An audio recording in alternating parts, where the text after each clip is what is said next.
Sometimes they watch it. Welcome back to Tibetan Art and Culture. Today we are very excited to have a guest lecturer with us. We are hearing from Dr. Sarah Magnatta, who is an assistant professor of art history and global contemporary art at the University of Denver in Colorado. And I'm really honored and excited because Sarah's an old friend. We met in grad school, but also she's a person who's working on Tibetan contemporary artists and the work they're producing right now. So she's just a really perfect person to end our course with. So, Sarah, welcome and thank you so much for being here.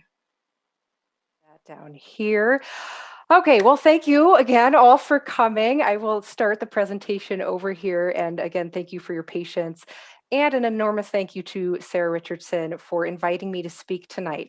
So I will be talking tonight for about 45 minutes, today, I should say. And if you have questions, we should have some time at the end. I know I took up a little bit of time with my technical issues, but hopefully we still have 10 or so minutes at the end to chat.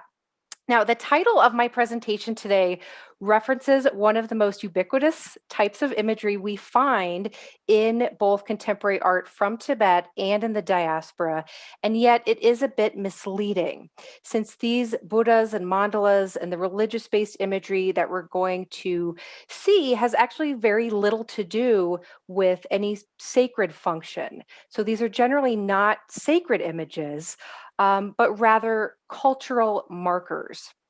And what these cultural markers do is, to quote scholar Claire Harris, they imagine a Tibetan nation imagined in the art world when it does not exist as a geopolitical entity.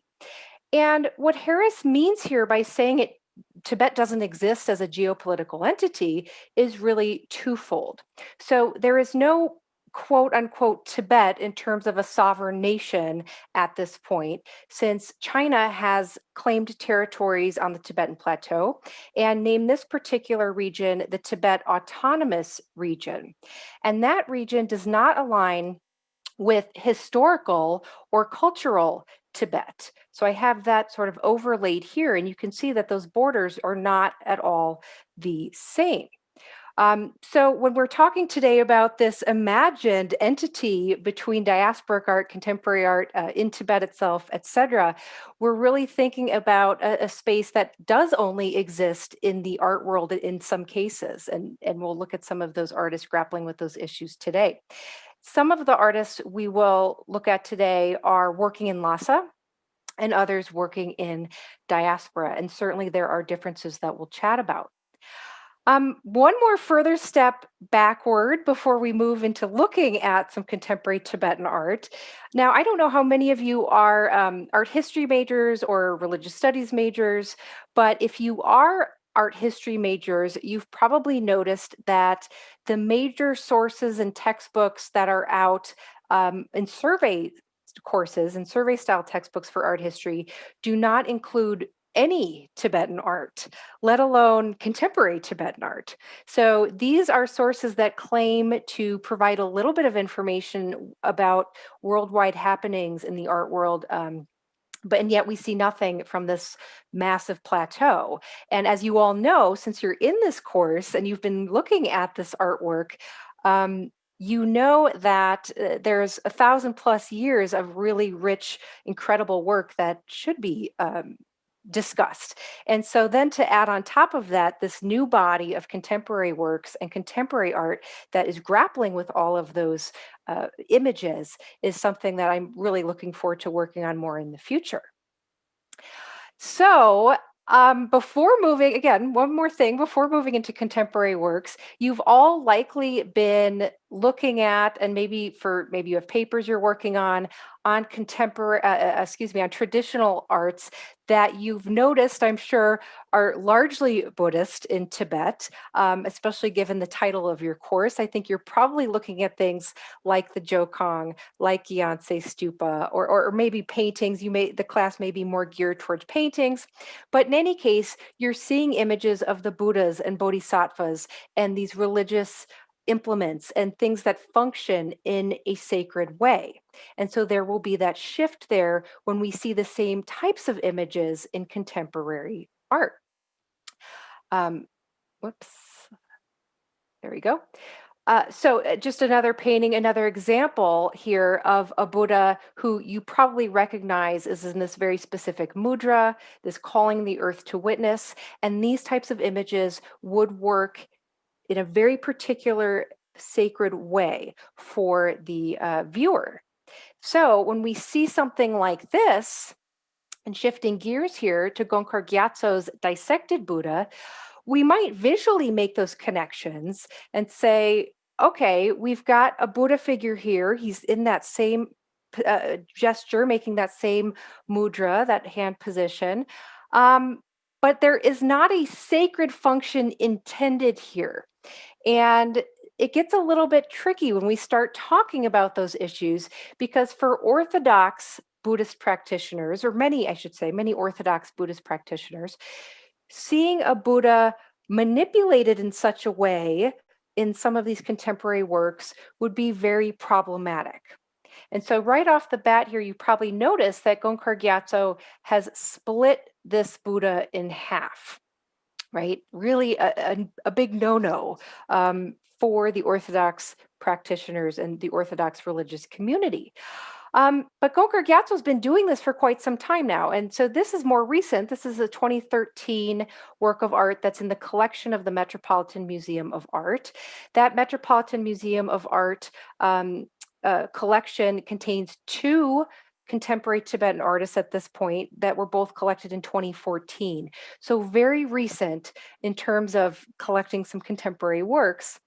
But Gongkar Gyatso's been working very much in these same idioms for the past several decades.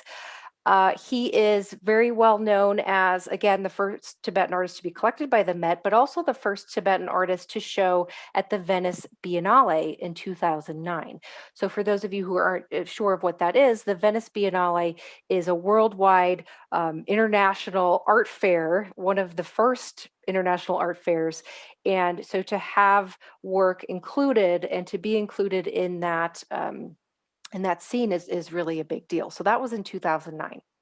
So in any case, Gongkar Gyatso has brought the image of the Buddha to international audiences by incorporating pop culture, pop imagery. He oftentimes creates his own stickers that he uses, as you can see here, to create the Buddha figure. So there's this tension between what international audiences might be reading as consumerism or cultural appropriation in some cases of the Buddhism. And that's playing against these images of the Buddha that by and large retain that same iconic form that you have seen in your class that you've been looking at for so many weeks now. You know, it's a type of image and a type of work that Gyatso has been doing that he's been working with now, as I mentioned, for decades. And so here are just a few others. You could see Disney Plus with references to cartoon characters here, Pokemon Buddha here. So he's included different cultural references again. And there's this sort of clash between that pop culture, the commercialization of Buddhism, and then the Buddha form. And he's got these grid lines in here, these guidelines in here. And we'll talk more about that later when we look at Tenzing Rigdl's work, who I work more closely with. And he oftentimes does the same thing. But you've likely noted in your own research for this class that certainly those guidelines and grid lines are important in Buddhist imagery and Buddhist creation images, creation of Buddhist images. So if we put that in line with our 18th century or 19th century painting, we can see very clearly that these artists, and Gongkar Gyatso in particular, has used this very recognizable Buddha figure and image and pose and posture in a new way, in a way that does not have to do with a sacred function, but rather is a cultural marker. And by doing so, as I mentioned, it's become a little controversial in the Tibetan exile community, and we'll get back to that in a moment here. But as Gyatso has said, an artist should be free to use the form of the Buddha like a canvas. Just because it is in the shape of the Buddha does not make it the Buddha. Now that's where it gets a little tricky, right? Based on the beliefs of some practitioners who would say, well, yeah, actually it is if it's in the shape of a Buddha. So some interesting grapplings with the imagery going on here.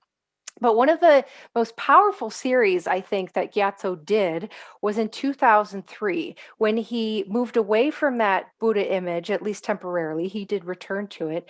But he created this series of photographs called My Identities 1 through 4. And he has since added to that a fifth image. But he, Sarah, can I just yes? mention too that yeah, we looked at this last week in class, so we've Oh, only seen good. the four, but we haven't seen the fifth, so that's cool. Okay, I hope you'll show it. I have the And fifth, also, yeah, yes. and the students actually they each made sketches of this, so this Oh, is you familiar did. to Oh, them, good. just a Okay. little bit from last week. Oh, Just good. Then I mentioning because won't. it's cool. Yes. No, no, So, go you do it. well, I don't want to dwell on this then, but I will show you the fifth, maybe during the Q&A, because I have it after my talk in some extra bonus images for you. But I do really like this series of four, and as you probably discussed then, Gyatso had faced really some challenges in Dharamsala when he first moved there. And you know, it's sort of interesting because I think we might feel that, well, I'm sure he faced all of these restrictions and artistic restrictions in Lhasa when he was working in Tibet. But actually, it was when he got to the Tibetan exile community of Dharamsala that he felt he wasn't quite able to explore imagery the way he wanted to in new ways, because so much of the art scene in Dharamsala in India is about retaining those cultural traditions of Tibet as they're being lost in Tibet. So you have traditional Thangka painting being taught, being promoted, which is great and which is certainly understandable that you would want to keep those traditions alive. Yet at the same time, it can be very restricting for contemporary artists who feel they're limited by that. And so here you have this series of four. It's great that you all were working with this series. And so you maybe have looked at this too, then this original photograph that he was drawing from for that series that would be known to Tibetans.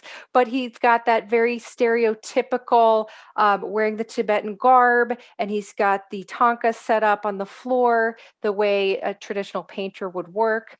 Then, based on his time in Beijing and as a painter in Beijing, you've got that stereotyped image of Mao. Certainly, Mao's presence would have been everywhere when Gyatso was growing up.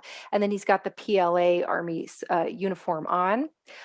The image of himself in Dharamsala in India, where you've got the flag, the Tibetan flag, and the image of the Dalai Lama, both of which are banned in Tibet itself. And so you've got this, this transitory scene. It's even on a suitcase here now. So referencing that marker of a transitional environment, or it was meant to be transitory, but certainly Dharamsala has been the largest Tibetan exile community in India for a long time now, not by choice, because there has been this desire to return to Tibet that has not yet happened.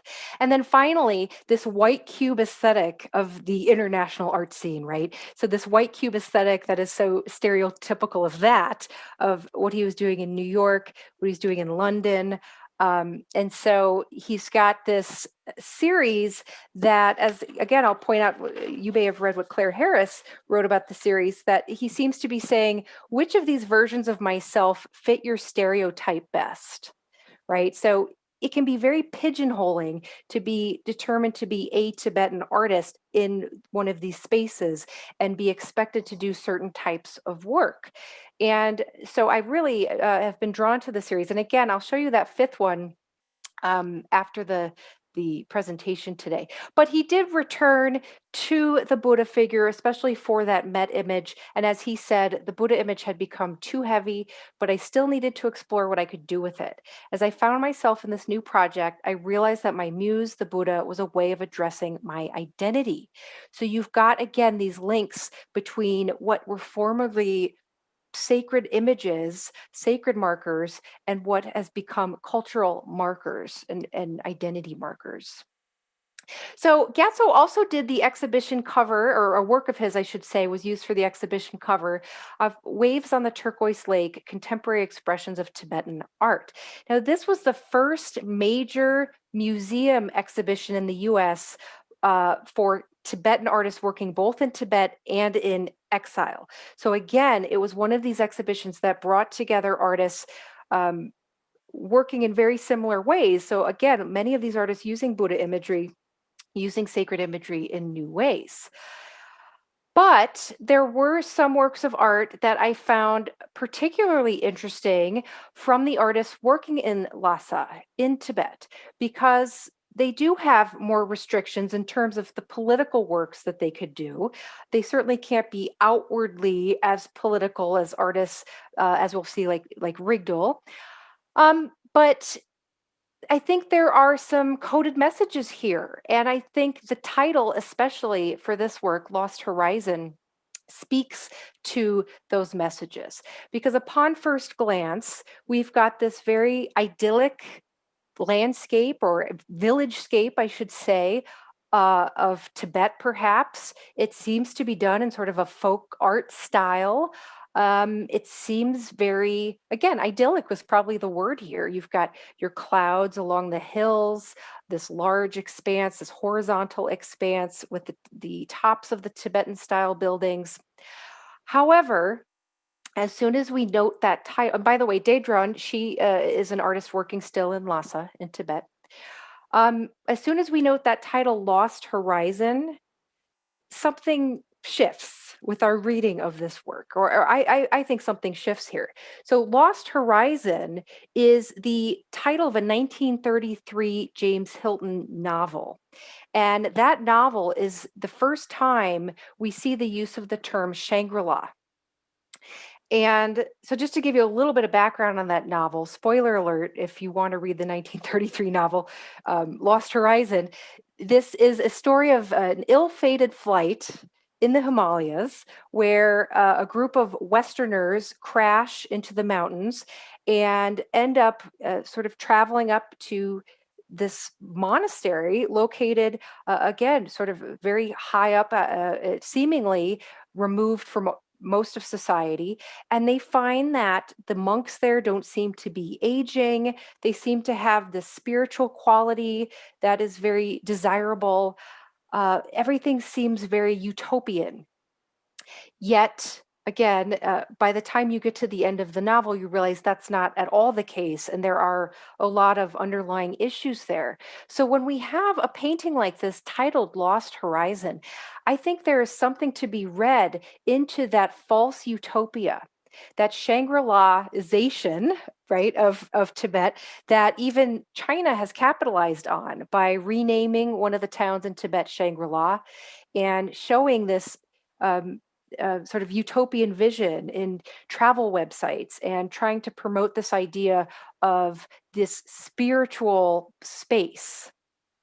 That's very problematic. And I don't know if you've all read Prisoners of Shangri-La by Don Lopez, but certainly it's a great account of how that term, that idea that has been so limiting to Tibetans living there and Daedron as an artist working there. So I think there is more to be said. Now, I generally love emailing artists and talking to them and asking them a lot of questions about their work. I'm a lot more careful with the emails I send to Tibet because they are monitored far more often. So I would love to ask Daedron what her thoughts were on this title, but I've not done that because of those reasons.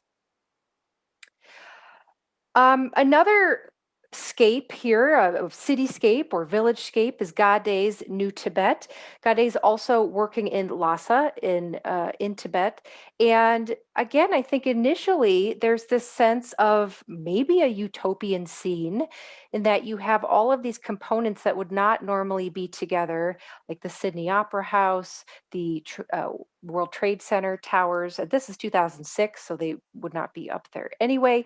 So all of these well-known worldwide markers brought together in this space that looks very much like a Buddhist manuscript page in the way that Gade has set the layout. But then you have this, again, this title, New Tibet, which I think is actually more ominous than positive or forward-looking. You also have the incursion here of a train coming in from the right side. So 2006 is the year that the Beijing-Lhasa train was completed. And a lot of Tibetans were concerned about what would happen after that train was completed, some calling it a scar on the landscape of Tibet.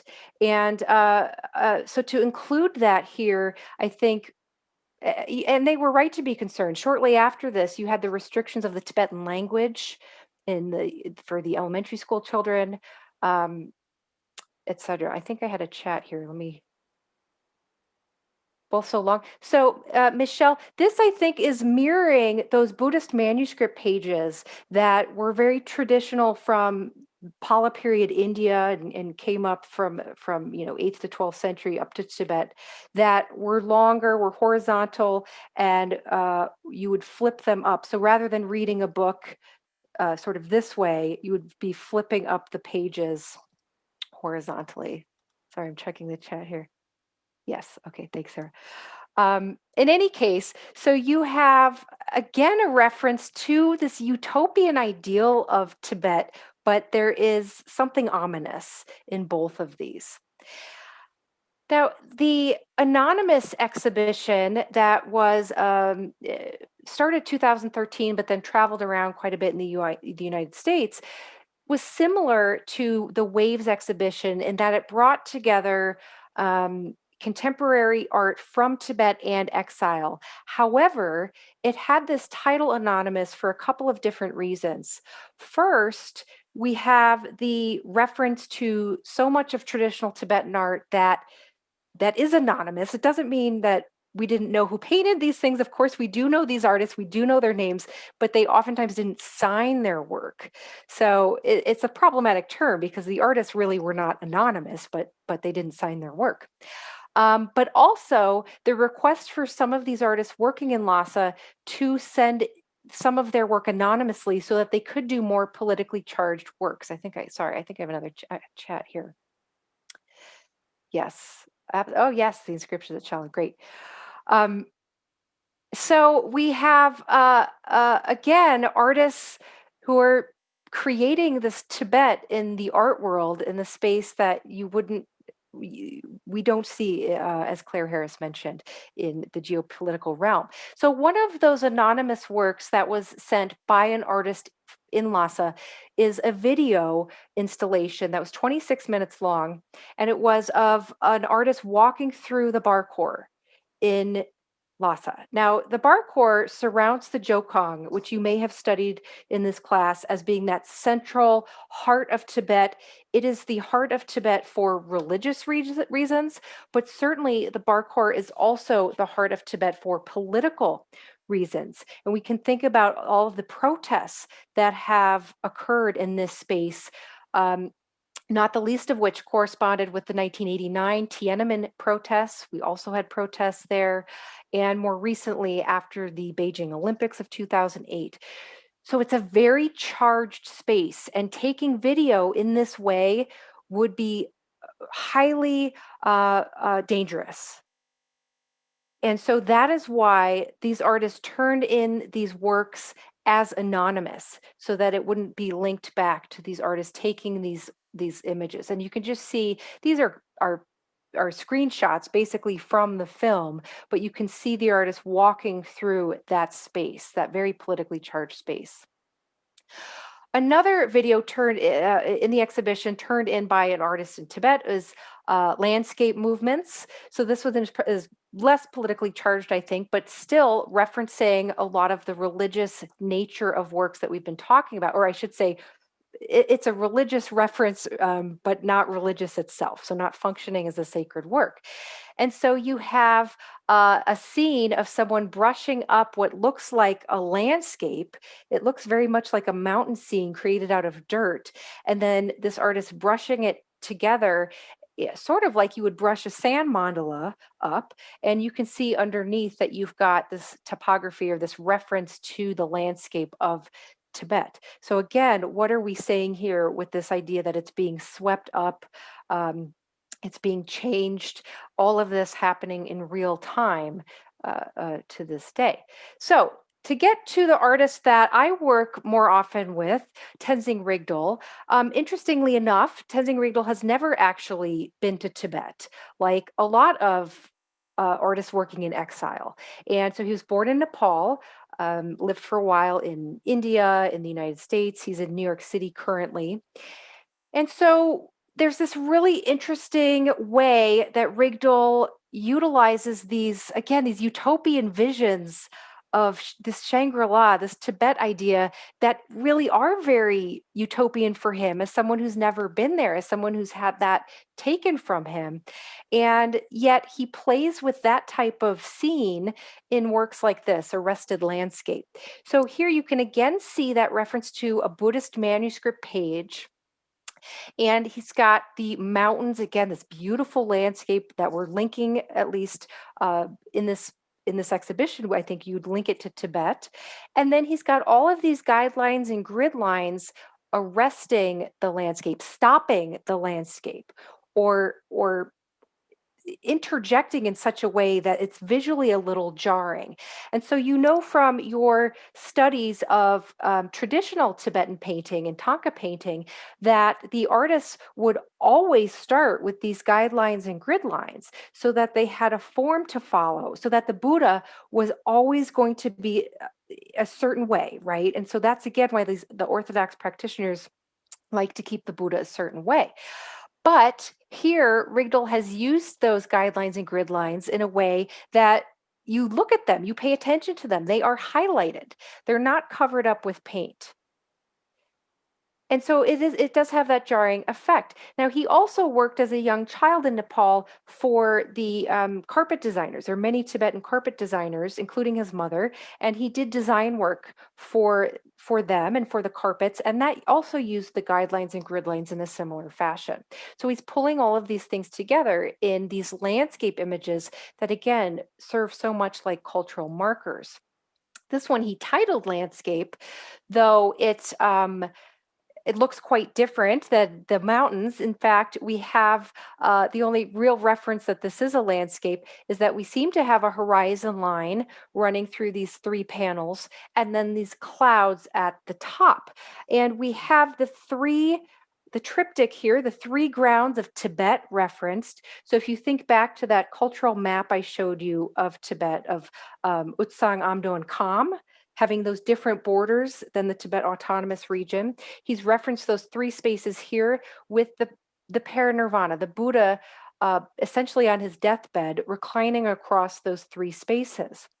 Now, in many parts of Asia, the parinirvana is a scene that you would see all the time. Certainly in Thailand, you see this Buddha everywhere, reclining again on his deathbed. It's not a scene that you find too often in Tibet. So it may be in Life of the Buddha, Tankas occasionally, but it's not a scene that's prominent in Tibet because it's seen as so inauspicious.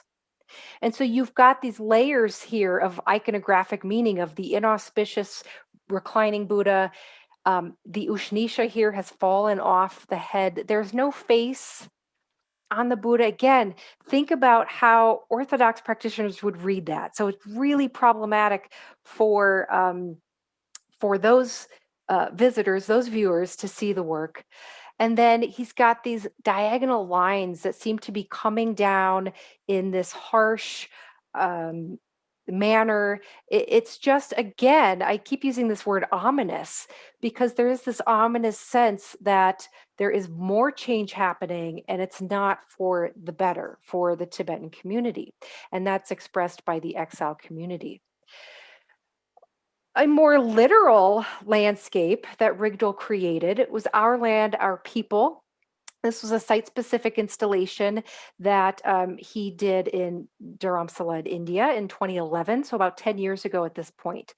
So prior to this, about 2008, Rigdal's father passed away in New York, and his biggest regret, his only real desire at the end of his life, had been to return to Tibet and to stand on Tibetan soil. And he was never able to do that. And so Rigdal wanted to provide an opportunity for Tibetans in exile to have that experience, whether they had left Tibet and escaped in the 60s and 70s, or if they were born in exile and had never set foot on Tibet.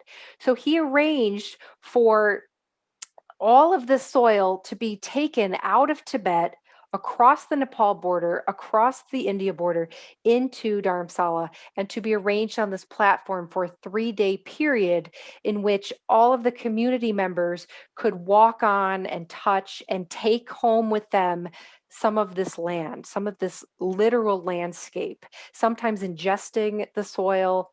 So it was absolutely an incredibly powerful installation.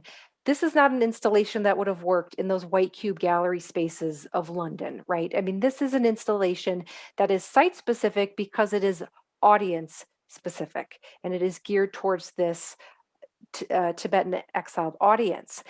He didn't make any money on this installation. In fact, it was at great expense to him that he pulled this together. He didn't use any Tibetans to help him bring the soil across the lines because that is illegal to transport soil across the state lines. And so he did not hire any Tibetans to help him because they would have certainly been very much in trouble if they had been caught. So here are a few images that you could see of him placing all of the soil down on the space. If you are more interested in this particular work, I'll point you to Bringing Tibet Home.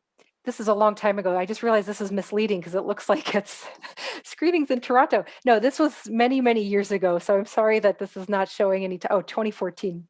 This is not showing anytime soon, but you can find it on several streaming whatever the streaming services are, Hulu and YouTube. So do look up Bringing Tibet Home. It's a really wonderful documentary about this work. And here you see Rigdal presenting the Dalai Lama with a portion of that soil that the Dalai Lama actually marks as Tibet, as Pö here. So he's marking Tibet onto the soil. So these ideas of landscape and identity are coming into play with a lot of these contemporary artists. But Rigdal also certainly, oops, sorry, I got a chat here.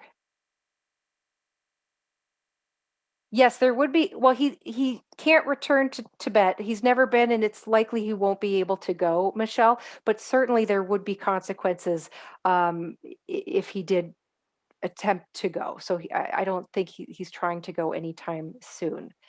And it's a long process in terms of how he got the soil out. So I do absolutely recommend that documentary because the documentarian follows him from the very beginning when he has this idea as he tries to plan this out. And it was incredibly complicated.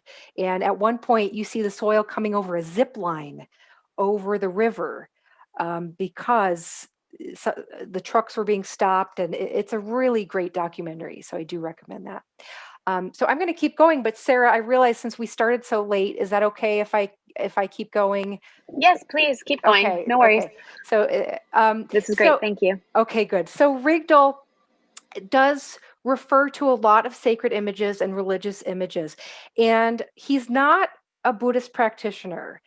So he has told me that he feels more like a Buddhologist, in that he feels like he knows so much about Buddhism and certainly is raised in an environment that is rife with Buddhist images. And his mother is a very Orthodox practitioner. So he's immersed in Buddhism, and yet he's not a practitioner. He's not a Buddhist practitioner, but he pulls from that imagery. And that's what we have here with Bonfire. So we've got a mandala, but instead of having all of the deity figures, instead of having the mantras or seed syllables that you might see in the mandala, he's got flames. And I'm going to get back to that. But he's got also this use of silk that I'm sure you've all seen around Tonka painting.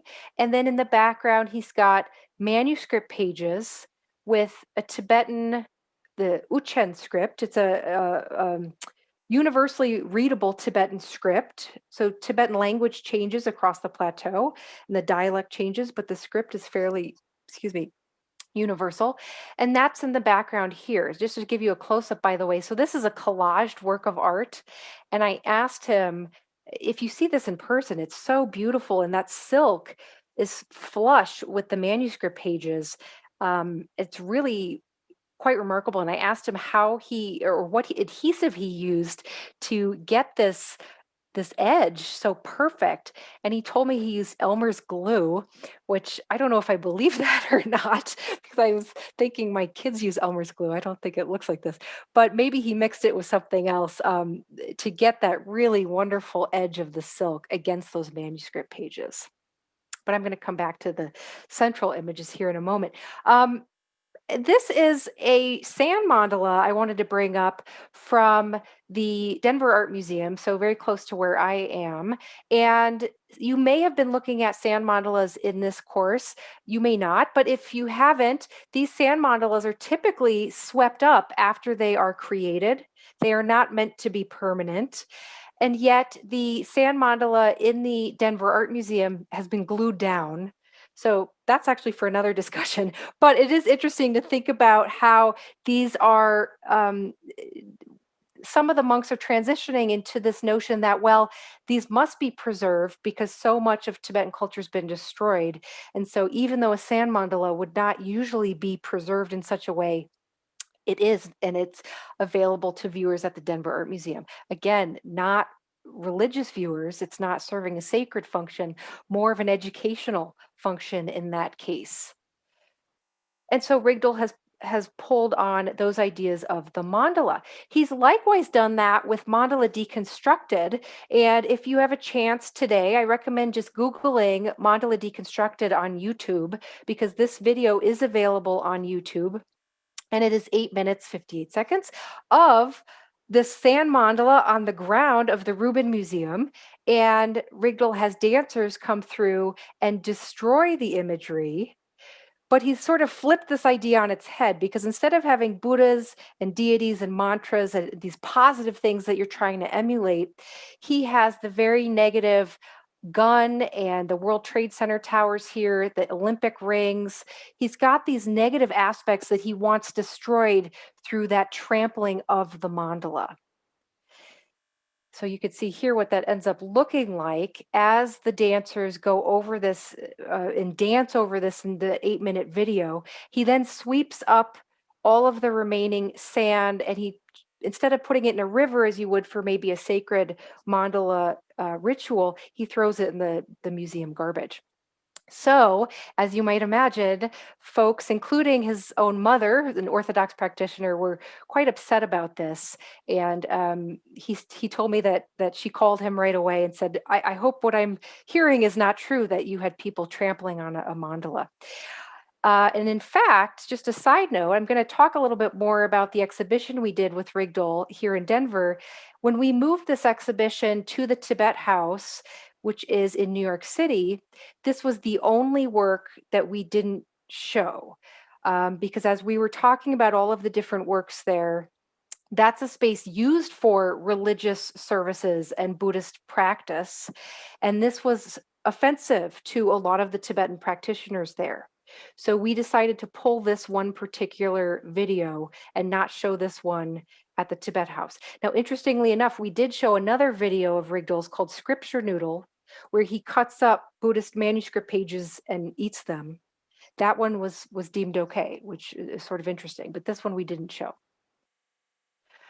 Rigdal is the second of the two artists with works at the Met. So Gongkar Gyatso is the first, and this is Rigdl's work, Pin Drop Silence, 11-Headed Avalokiteshvara, or Chenresig, as you all know, as your passcode that I typed in 5 or 6 times today to get into Zoom.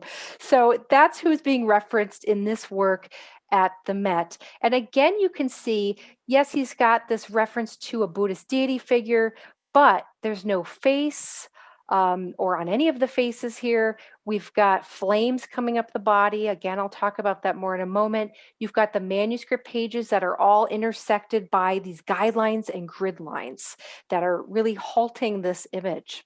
And here's Rigdl at the Met. Now, I do want to mention that when this is on view at the Met, it's on view in the Tibet gallery. So I think that's very interesting. This is not in the contemporary wing, it's in the Tibet gallery. And yet Rigdl's never been to Tibet. So again, there's this identity construction through the art world, through these artists working together, that doesn't necessarily exist elsewhere. So, to talk a bit more about the exhibition we had here, this was at the University of Colorado, Denver. So, this was not at my university, but this was down the road. And the reason we chose to do it at University of Colorado, Denver, is because it's Rigdl's alma mater. So, this is where Rigdl went to school for art. And in fact, this very space is where he had one of his student exhibitions, decades prior. And now, of course, he's got work in the Met. So, it was really a wonderful homecoming. And the title of the exhibition was My World is in Your Blind Spot.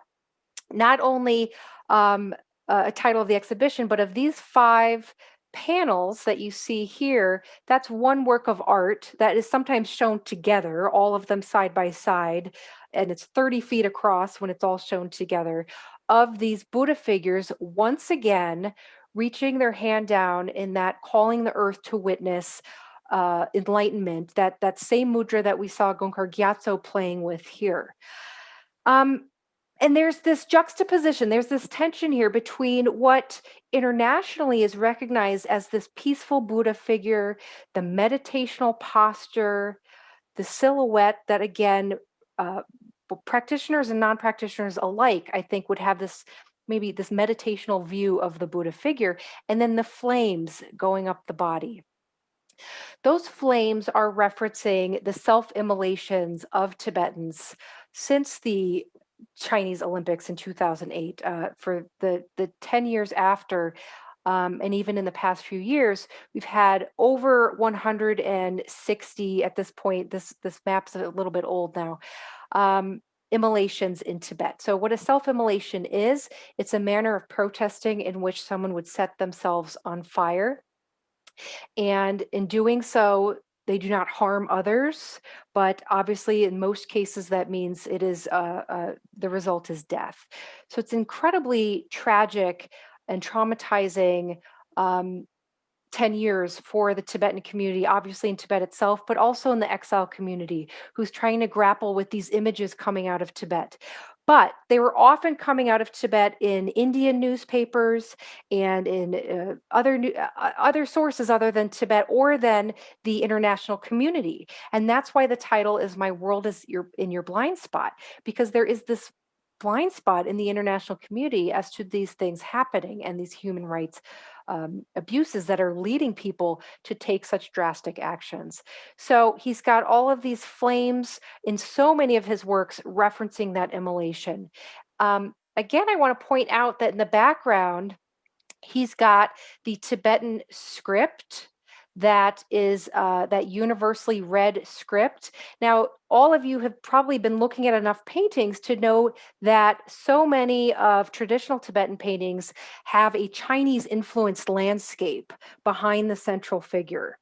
And so Rigdl is very deliberately pulling out that landscape, getting rid of that landscape. And he has said about this historically, the landscape elements in Tibetan Thangka painting, the clouds, the rivers, and so on, were influenced by Chinese painting. They later got an upgrade in Tibetan art.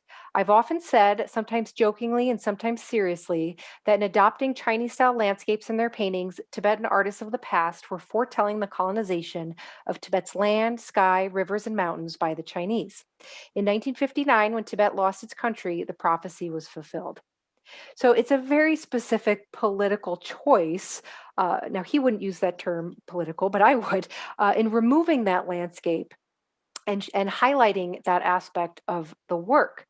So some of the works, I'll just go quickly through some of those works that you read about from this Hong Kong exhibition are similar in that he's incorporated again Buddhist deity figures, wrathful deity figures in this case, and the guidelines and the grid lines that cut through the image. Now, this is titled Storm in the Fragrant Land, and this was on display. And in fact, that catalog you read, Dialogue, was on display in Hong Kong 1 week prior to those 2019 protests that are happening down the street. So it's really this fascinating confluence of an artist who had a studio in Hong Kong, was working to represent what had happened 3 or 4 years prior at the earlier massive protests in Hong Kong, those democracy protests.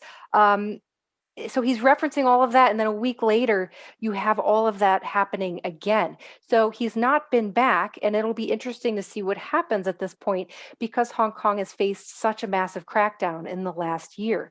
Prior to that, Rigdl had a studio there, and again, this dialogue exhibition was shown there in Hong Kong, and here's the skyline, the Hong Kong skyline. So he's referencing all of those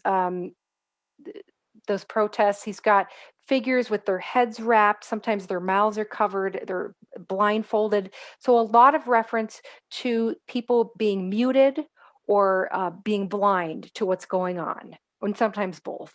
The same as with my title slide showed in between. Again, this was shown at that Hong Kong exhibition, and you've got the Buddha's mouth covered by that PLA soldier's hat. Whoops.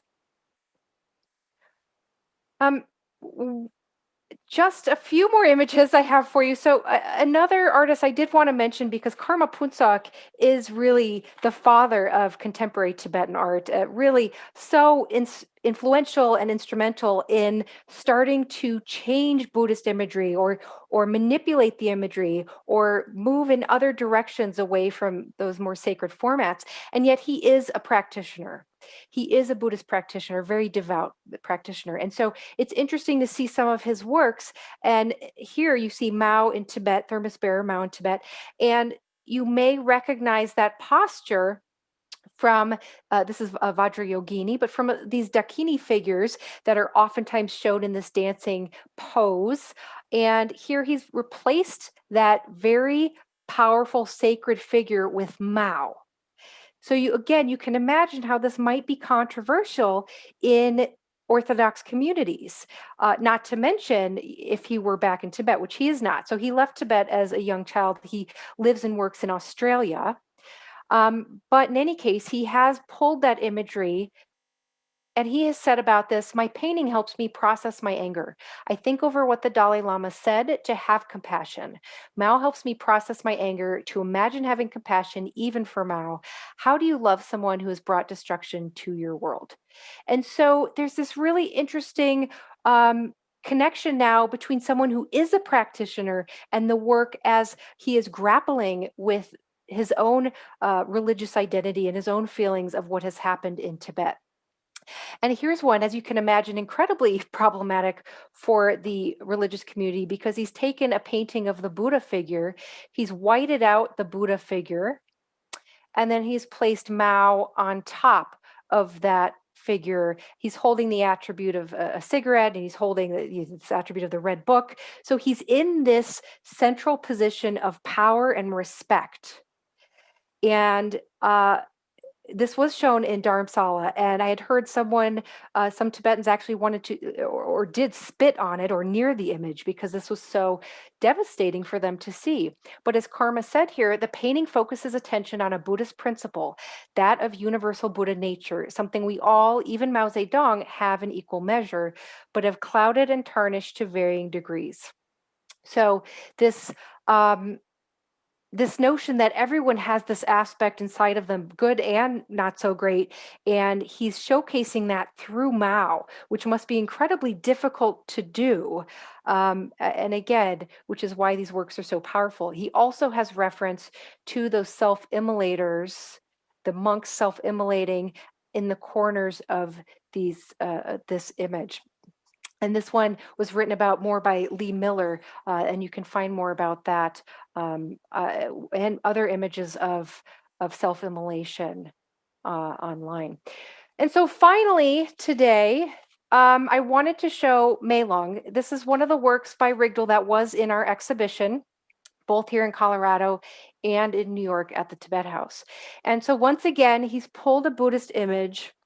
He's pulled from that iconography of the Bhava Chakra, of this wheel of life image. So Yama, the god Yama here, god of death, holds this wheel that you may have seen some in class, where you'd have the deity figures, the upper realms up here, and then depending on karmic merit, you'd have the realm of the humans, and then down here the demons and the ghost world, and not so great things happening. And he's replaced those figures. And in fact, he's replaced this outer circle with fire extinguishers, excuse me, and flames, again referencing these self-immolators. And by the way, you would see these typically on the entrance to most Tibetan temples. So here are just a couple of entrances that you can see that you would find these. But he's replaced those figures all around here with different figures. He's replaced the central, the boar, the rooster, and the snake, which are, I always forget, it's greed. Let's see, it's greed. No, yeah. Lust, anger, and ignorance. I always forget what the three bad things are in the middle there. Lust, anger, and ignorance, the rooster, snake, and boar here, that he's replaced with Nehru, Nawa, Napoi Jigme, and Mao Zedong. So these were the three rulers of India, Tibet, parts of Tibet, certain areas of Tibet, and Mao during the 1951 initial incursion into Tibet that became so problematic, obviously through the 1950s. And so he's replaced those figures. And I was doing a tour once here with Rigdl in Denver, and someone asked him, well, which one is which? Who's ignorance, right? And he said, well, they're all three of these things. And so very much like Karma Phuntsok saying Mao had that Buddha nature, Rigdl is saying all three of these figures, as all of us, also have those same natures of anger, lust, ignorance. So it was really sort of interesting to see his take on that. At the top section, you can see that he has replaced those deity figures with high-ranking religious figures like the Panchen Lama, and with political activists, and with other Tibetan important exile and Tibetans in Tibet, including Shakapa here. So Shakapa was in the Tibetan cabinet in the 1940s, and he ended up traveling worldwide to sort of promote Tibetan causes before that 1951 incursion by China. And he did so with a passport. And so oftentimes the community looks back to that passport as a marker of sovereignty, to say, here is something that the international countries were accepting as a passport in the 1940s. You were accepting sovereignty. And so it's become a very valuable asset. But again, there's that blind spot of the international community not recognizing that they had recognized that sovereignty. Shakapa went on to write the history of Tibet. He was a great leader in exile, and he passed away in the late 1980s. So we had this work of art up in the Tibet House in Manhattan. And an opening night, I was sort of walking around, and I saw a really old woman looking up at this scene. And she, in particular, was looking up at Shakapa. And I went over to introduce myself. And she said, well, that's my father. And this is her.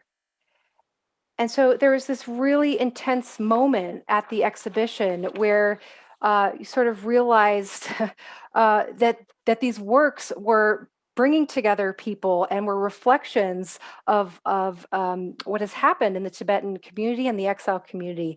Really a reminder of the power of the artwork, especially in the diaspora, and the importance of amplifying these works in exhibitions, in gallery spaces, and hopefully in the future, those survey course textbooks that I mentioned. So thank you so much for your patience today and your attention today. I do have other images I can show, and I can show that Gyatso image as well, but I did want to just end there for questions before we do that. Yay, thank you. Yeah, questions, students. There must be questions from students. You can either put your hand up and we can have your listen to you ask with your voices, or you can chat the questions if you'd prefer. Yeah, it was so wonderful, Sarah. Thank you so much. I Thank you. I'm have just one question texting I'll it. start I'll start with. But guys, think of your questions and please do ask them. One question was about this grid lines and guidelines idea that you're emphasizing with Rigdal's work, which is really cool because we were sort of talking about the iconometry of Buddha images.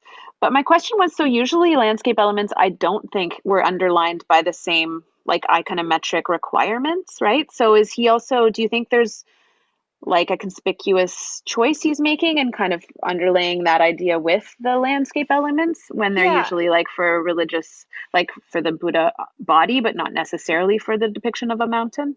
I think that's a great point, and I think he is incorporating that as a reference to what you would see. But you're absolutely right that no, those typically wouldn't be interrupting, or I should say interrupting under the landscapes. But here he's using them to interrupt the Mm-hmm. landscape. So I think it Mm-hmm. became, not just a reference to Buddhism certainly, and I mentioned the Nepal carpets, but also Mondrian. And artists like Mondrian who do these grid lines and guidelines. Some of you might be aware of those movements in the early 20th century. So I think there are so many layers to be sort of pulled back. And I think that's Yeah. one layer, but you're absolutely right. Those wouldn't typically be under landscape images. Yeah. Cool.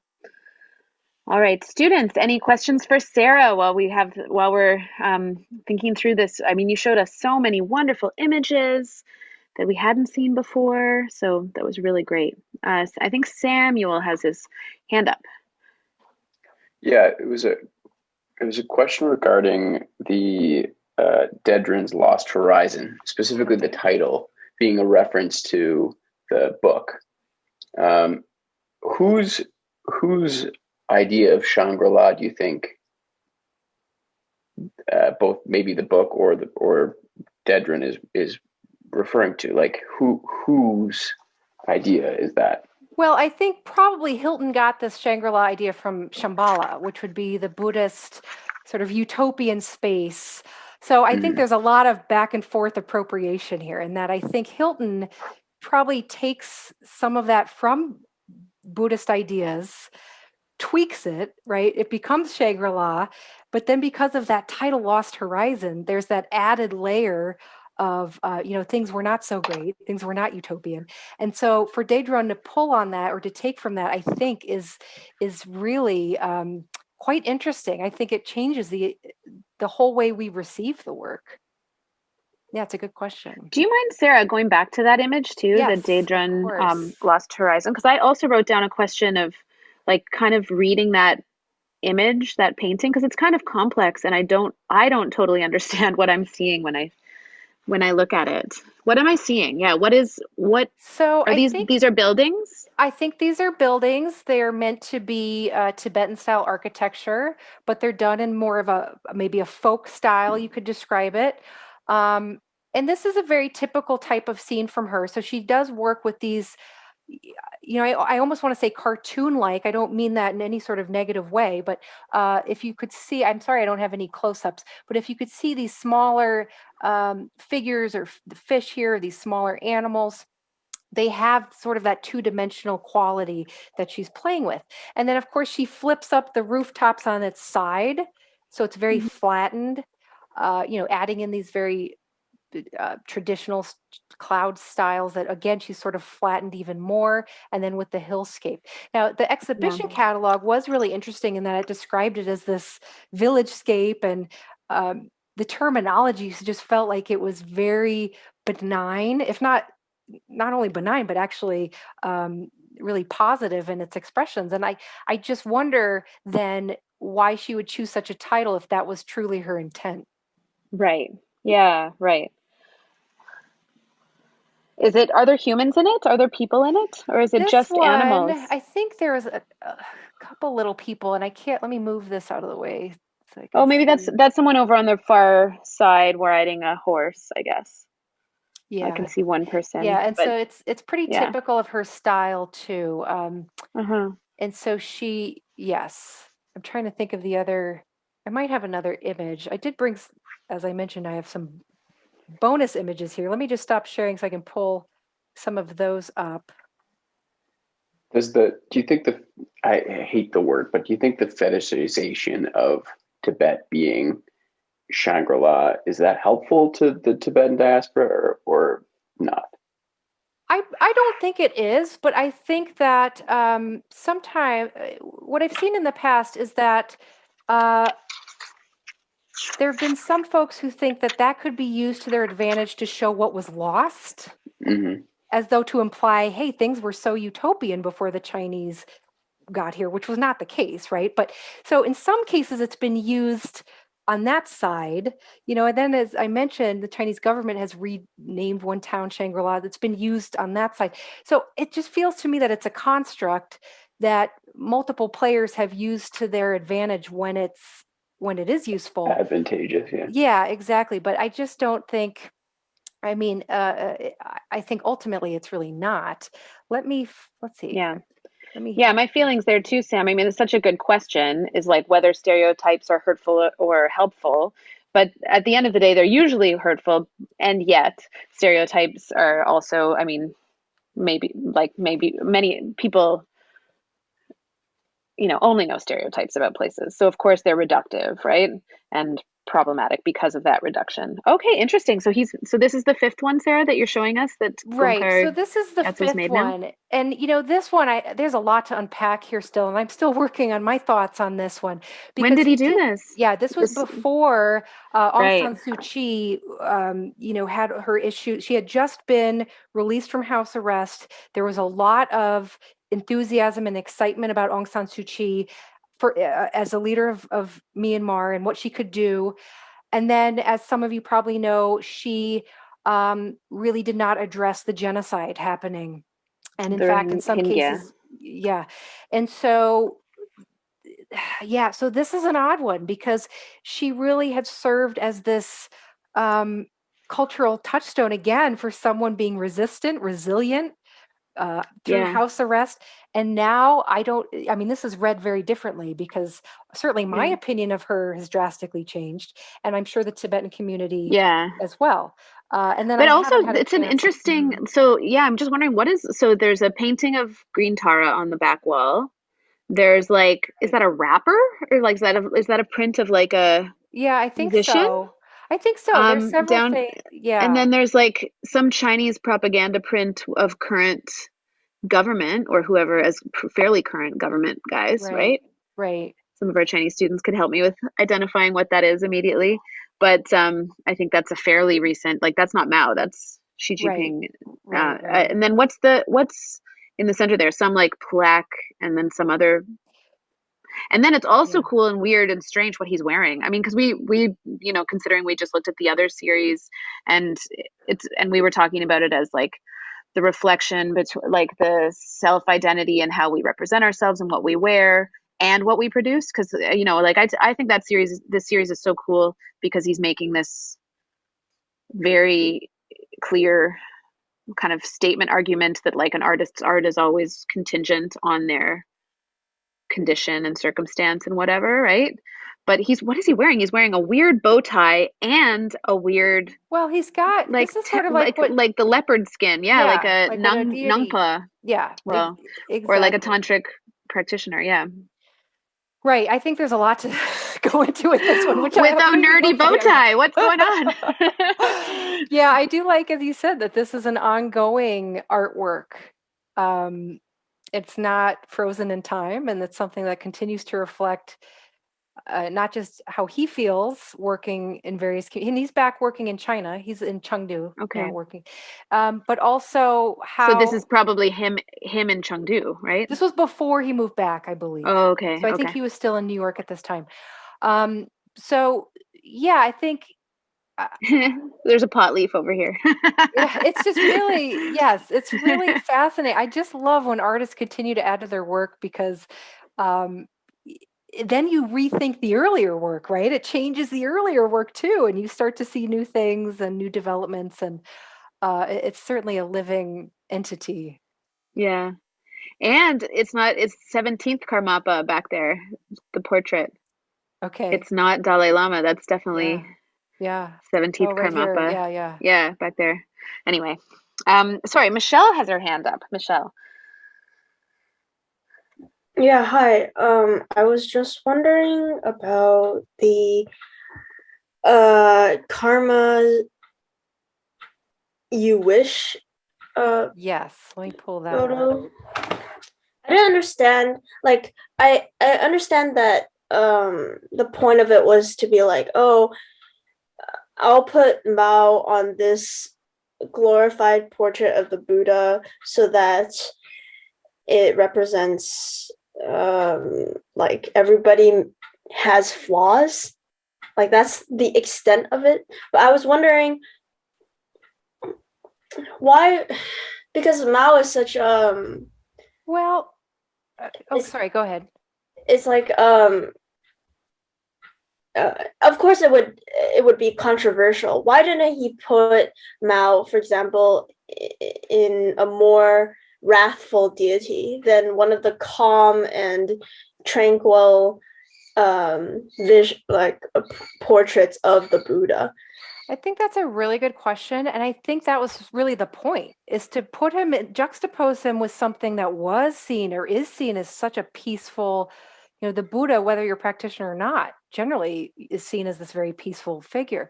So I think to put him on top, to erase the Buddha too, not just put him in that space, but first erase the Buddha, scratch him out, the way Mao's image had done, right, for decades during the Cultural Revolution.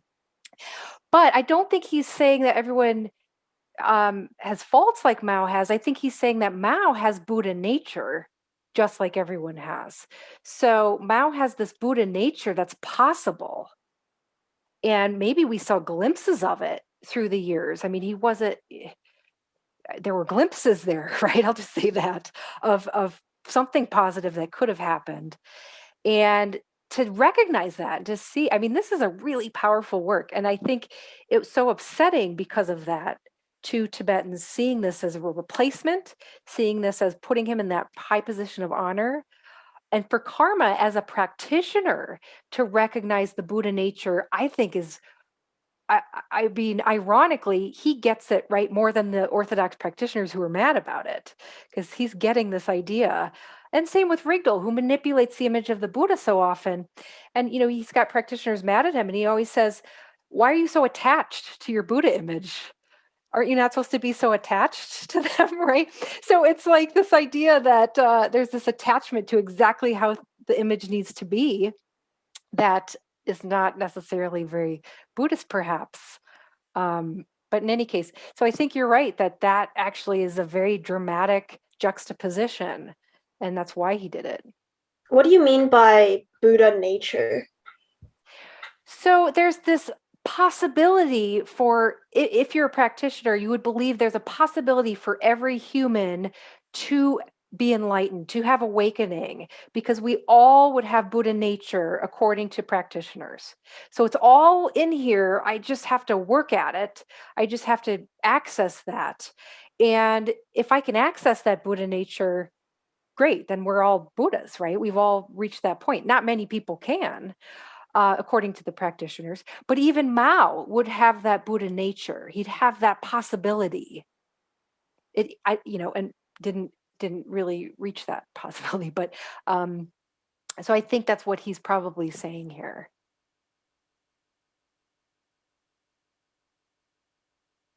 It's such an interesting piece too because of the messy white paint left visible behind, right? Like that conspicuous erasure, that kind of violent, messy erasure against, Right.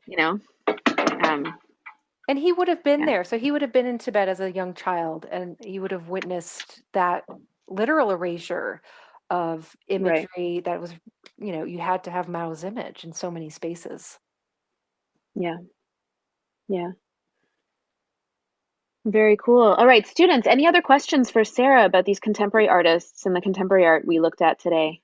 Did you guys follow and understand? I think you made a really nice and clear argument for us, Sarah, about how when contemporary artists like Karma Phuntsok or Tenzing Rigdl are using Buddhist imagery in their work, they're not using it with the same intentionality or purpose or even to mark the same ideas exactly as like the kind of historic art we've been studying, which is made for contexts, right? Made for like, and I guess that's one of the key distinctions too, students, I want us to think about and understand is like the Thangka paintings that we've studied earlier in this class that we've come across were by and large made, they're art, but they're made for ritual contexts and to hang in temples or above altars or during initiations. And these paintings by contemporary artists are not made for that, right? These are not made for religious purposes, was kind of your big point, right? Like that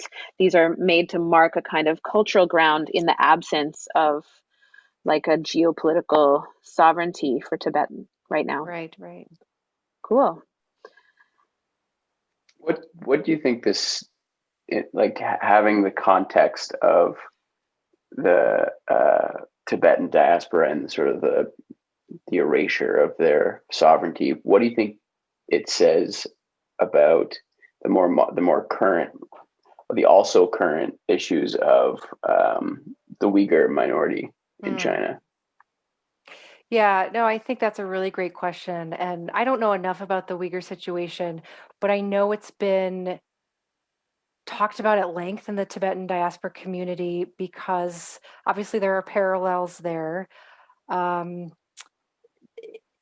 I think there were some controversial statements made by a Tibetologist who said, so I won't get into it, but said something along the lines of the Tibetans don't have it as bad as the Uyghurs have it, or Right. something to that effect.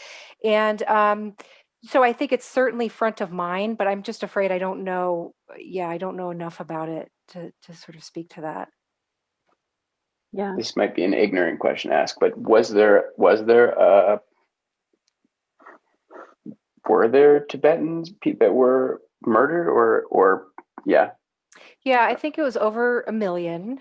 I don't remember the exact number, Sarah, if during the Cultural Revolution and before and since, and Yeah, a lot. definitely, Sam. But yeah, a lot. And a lot of loss and a lot of violence, but also, I mean, it's not, I guess, it's not the whole story, but that doesn't make it not part of the story, of course. And certainly, like, I mean, Sarah and I, our own experience of trying to do research in Tibet in recent years, right, and traveling to Tibet now, right, or like in what we went in 2006, 2007, and 2009, or 2006, yeah, 2007, 2009, and I haven't been back since 2009 to central Tibet, but it's still like it's an occupied territory. People walk around with machine guns and such, you know. But and like certainly it's very monitored, heavily monitored, right?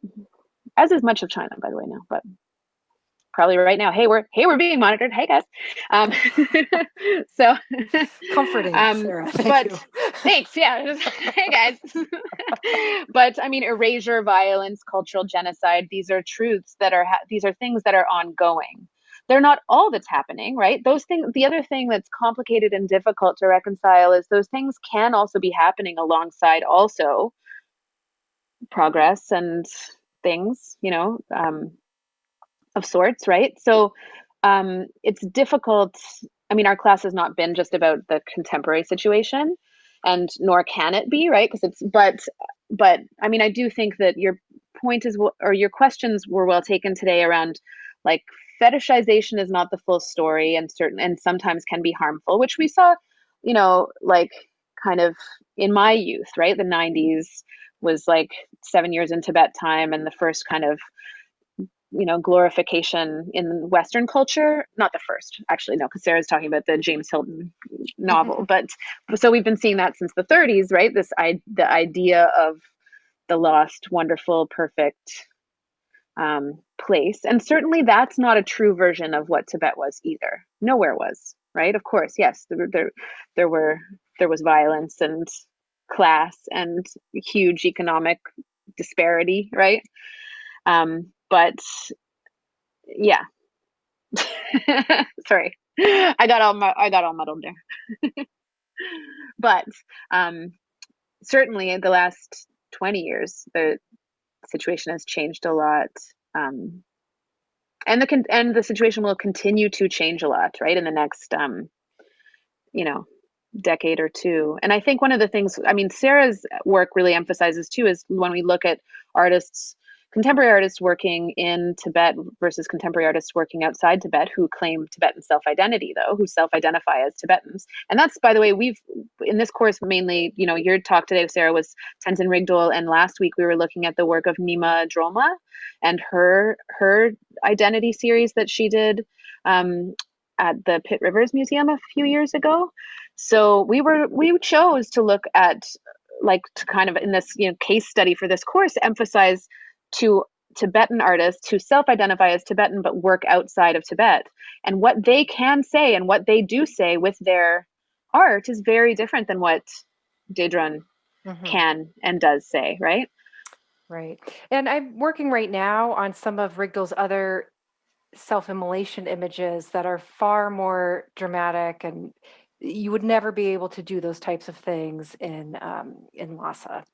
So yeah, there are some things that just, and of course these Tibetan exile communities are all very different, and every individual artist is very different. So there are also problems to, I oftentimes talk about the diaspora community, and I really mean communities. And so, but something that's maybe a little bit different than other diaspora communities is that these are communities that are actively still trying to reclaim that nationality, right? Whereas, this is a forced exile. So these terms sometimes are problematic if we talk about the difference between transnationalism and diaspora and exile. I mean, it's might be splitting hairs, but it is important to know that Dharamsala, that all of these people in India don't necessarily want that community in India, right? I mean, it seems pretty permanent now, but it certainly wasn't intended to be. Yeah. And most of those, oh, sorry. Yeah. Oh, go ahead. I was going to say, most Tibetans in Dharamsala do not apply for citizenship there, or many don't, whereas that's not the case in other communities where absolutely they apply for citizenship. Part of that is a political protest. And so a lot of the Tibetans in Dharamsala can't own land, which made that exhibition, that installation, I should say, so much more powerful in Dharamsala than it would be even for an exile community in Toronto or somewhere else. Yeah. And I don't know if you know students, but I feel like it warrants mention just because we're in Toronto. Some of us anyway are Toronto, or this is for the University of Toronto, but Toronto is one of the largest communities of Tibetans outside of in North America after New York, I think. It is the largest, and that's had a lot to do with the Canadian government recognized Tibetans as refugees, right? So it would grant refugee status on the basis. But if you speak to many Tibetans in Toronto about how they got here, it was a very complicated process, because if you don't have an Indian passport, and you don't have they don't have papers, they have to buy fake or generate papers, and it's the same for Tibetans raised in Nepal, right? So we're talking about systematically disenfranchised young people with few opportunities for work and few opportunities for progress and few opportunities for education, right? So especially if they're raised in India and Nepal, right? So thank you so much, though, for this really wonderful exposure to your work on contemporary Tibetan artists. So let's give Sarah a hand. Thank you so much, Sarah. All right. Thanks all. I'll talk to you later, Sarah. All right. Yes. All right, see you again soon. Bye.